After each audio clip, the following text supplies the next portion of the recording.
Sebastian Quevedo fought last weekend. This guy fights a lot. Ultimate Battlegrounds. He was finished in the first round by rear naked choke by Corey Worley. So there's a chance maybe that he didn't take a ton of damage. But he also fought less than a month before that and finished a guy by TKO in a fight that I was there for, and it was a back and forth strike. And then before that one, he fought pretty recently September 7th. Yeah, I'd fight for it. So it's 4 of them. He's had 6 or 7 fights in 2024, I believe. This is a very active kid. He's still very young, but he feels like he has much to do. And he's up against a very tall task in Julian Nieto on a great night, and he's a week separated from his last MMA loss. So is he overtrained? Yeah, he fights like a man possessed, and he had a great fight against Deuce Carter. He almost finished Deuce. Deuce came back, knocked him out. He finished Musso in a great performance. This is a man who's shown us he's capable of brilliance, but Julian Nieto has yet to show us a huge weakness in any of his fights. Throwing a high kick there. Sean looking somewhere else. But the guys policed it themselves. Quevedo with good footwork, good angles, lots of changing, lots of discipline, high and low. But Nieto, again, that's the second one. Another high kick, hitting the shoulder and arm. Sprawling. Quevedo shot from a little too far away, and now they're in a clinch battle as they spin. With a nice frame across the hip. He's already set his defense in. If Sebastian steps in the middle here, he could stop him. Right now, he's fighting a losing battle. That was a hard knee. Not a lot of fighters tonight have utilized the knee in the middle. Judo throw from Nieto. And a flurry of punches. Hard low kick from Nieto. Quevedo answers back with a pair of double jabs.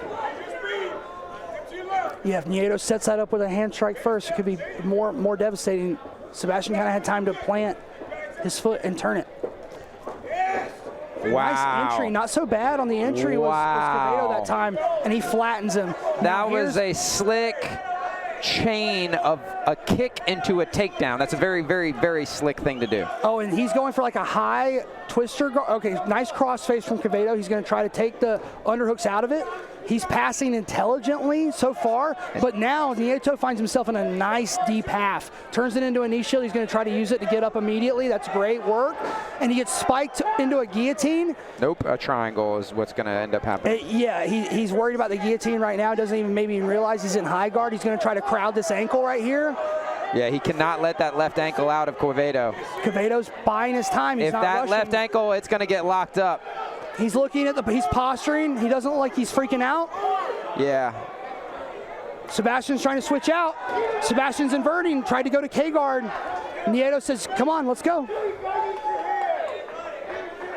Quevedo's got some intelligentsia in the grappling. He is not your average Joe down there. He's a good striker, too. His hands are great. His boxing's good. Head movements, footwork, angle, stance, it's all great. He's been in there with more powerful guys and finished them. And that takes the other stuff, the harder stuff to learn. How old is Sebastian Quevedo? I think he's 20 or 21. Dude, at the oldest. He fights like an old man. He fights like a veteran. You know, he fights like he's been not in the way Bane meant it. Or no, you fight like a younger man. No, he fights like a man with more experience.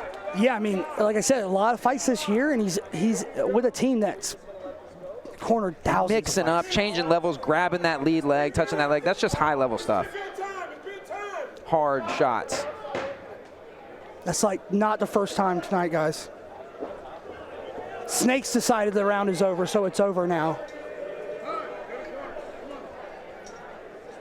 What the heck? Snakes said the round was over. They believed him. You know, I mean, I believe not the first time they've messed time up tonight. What is that? Dude, it's late. Dale Frost sitting over there holding that air horn. Like, maybe if I just sit here and don't do anything. Sun's getting real low, big guy. I mean, here we are at 11:51. You know what happens after midnight at the Grady Cole Center. Tamara, she just went and took his air horn from him. She's like, I'll do it.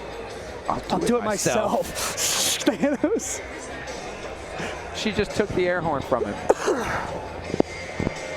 So in the corner of Sebastian Quevedo, what are we telling him? What are you telling that man? It's hard for me to say because he wasn't desperately wrestling. He wasn't getting hurt. He was a little eager, but all of his shots were good. And I kind of think the onus is on Nieto here. I think the onus of changing the fight dynamics on him. I think Sebastian knows now a path to success, and it's clear that it was the game plan all along. And I didn't watch the fight because I don't like UBG, but man, Corey Worley to sub Sebastian in one round, it's a big feather in his cap. Quevedo feinting those level changes and takedowns in He order has to land a that body nice kick. little, what's it called, a somersault kick or whatever it's called, where you like put your head really low and swing your leg over the top. I don't know. You don't actually do a somersault. A cartwheel kick? Yes. He has a great kick like that he'll sometimes throw, but he'll throw it like that. Sometimes where it's just like halfway to the body. It's like a nice little switch up. Yeah.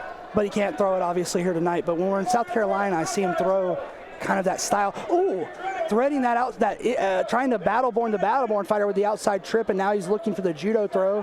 Nieto switches to the outside head and arm. Man, the clinch work between these two guys, they are spinning and turning. Very good clinch work from these guys, showing high level. Oh, left hook, right hook, uppercut, right hook, left hook from Nieto, and then a right hook finds Quevedo as well. Nieto with excellent composure and balance. Reaching for that Coach ankle. Kelly in the corner says, do not take him down. He wants Julian to keep this on the feet. He wants him to get out of here. He's looking for 2 underhooks, but he instead opts for the over-under lever, sort of a lever defense, but like a one-armed. Hard uppercuts to the body from Nieto here. I can hear them thudding in. Pushing high, elevating that underhook really high. He's controlling the wrist. Stretching out the body so those underhooks hurt more. Now the knees hurt more. Sebastian looked for the judo throw. Oh, that knee and that transition. Took it to an inside trip, and now he's on a double, and Julian's on this front headlock, and he's got one win by power choke. He's got a good win by this technique, I believe. And Sebastian wisely respecting the threat. This is a great fight. Sebastian does a good job ducking the left hand of Nieto. Nieto perhaps needs to feint. Sebastian's hands are locked below the butt, and that should be what he needs.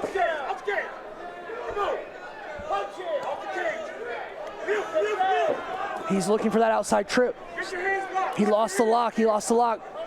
Julian's probably going to be able to defend here unless Sebastian reshoots. Snake telling Sebastian Quevedo to lock his hands. Yeah, he's asking for the reshot, but Julian's built too much of a defense now. Yeah, he's got a strong overhook too. And he's putting the knee, he's putting the shin whizzer in between him. Quevedo using the head and the knee to push Nieto around. What a beautiful sequence of chain wrestling. Nieto is somehow still in it. Nieto sprawls, managed to get his hips down. Good whizzer, good whizzer. Sebastian stepping to a knee tap. Julian's going to reverse. What a sequence. What a sequence. Clip that one, Jason. That was amazing. Clip that one. That was some serious grappling right there. Quevedo making space. Nieto ends that round on top, throwing shots hard. That was a crazy grappling exchange. Great round. Look at the chain wrestling. Sebastian showing some incredible chain wrestling, but it's the hips. Yeah. Always the hips with Julian. He's keeping his hips higher constantly, just wrestling 101, right? My head's got to be higher, my hips have to be higher, and I'm going to win the scramble. And that's what he relied on in that sequence. And ends that beautiful sequence on top at the end of the round, scoring points. Man, that was good. Nieto having a lot of success if the exchanges go long, and if the both in the striking and the grappling. If yeah, he's starting to turn it around in the grappling. Yeah, if the exchange goes long, Nieto has success. Also, you'll notice there was no grappling in the open, where Sebastian seems to be a little better. It was all fence grappling, where it seems to be a lot more equal. And Julian's there enough, and he's being exposed to Sebastian's patterns enough to start adjusting. Sebastian's got to adjust this round. He's got to find the ways to get him down. And honestly, I couldn't have asked, if I was his coach, I'd be hard-pressed to ask him to do anything differently than he did at the end of the first round and just be like, man, you did everything right. He just got the best of you. He went last. Yeah, he got to go last. These boys are very well matched. They're both so good. They're both so good. 1-1-2 from Nieto and a bit of a telegraph shot from Quevedo. Quevedo goes back to the head movement, the tight guard. And even with a nice side teep to the chest. And that's the third high kick Julian's thrown, but so Sean just seems to be asleep at the wheel as well. Well, if they don't land, I guess it doesn't count, right? Quevedo with the head movement and the tight guard. A lot of it Oh, man, so Julian slick. just got so caught up in the exchange. But he's still able to defend. Even these shots are well timed by He's not Quevedo. letting him get around the hips at all. Look at the boxing. Look at the boxing from Sebastian. I think he took most of those on the elbow. Yeah, he blocked a lot of it. Oh, he got Oh, clipped he there. got smacked up right there. And Sean he's Woods out. is going to step between Nieto and Quevedo, who have one of the best fights of the year here at Fight For It for sure. Wow. And I thought that was the case as well. I thought Sebastian kind of woke up when he hit the mat because it looked like he was knocked out, then he kind of fell, woke back up, but Sean wisely protecting the young fighter. I think he already knew it was, I think he knew. And He knew. Quevedo's so level-headed. He just fought a week ago. Yeah. Like, there's bound to be damage. Yeah, he's Kelly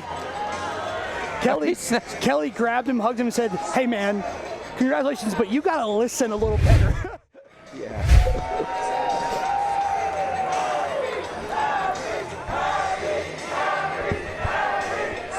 He's hurt. He's hurt right now. It's difficult, but you shouldn't take anything anyone does or says while they're hurt very seriously. It's like talking to a drunk or a person who's half asleep. Like to the center of the cage.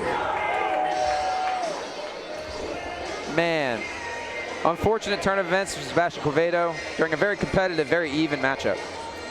Your winner by third round KO, fighting out of the red corner, Julian Nieto.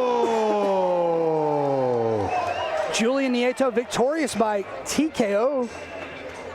And one of our penultimate amateur fight coming up next. 3 pro fights, including a 155-pound title fight also. 4 to go, fight fans, 4 to go. 3 pro fights, 2 title fights coming up.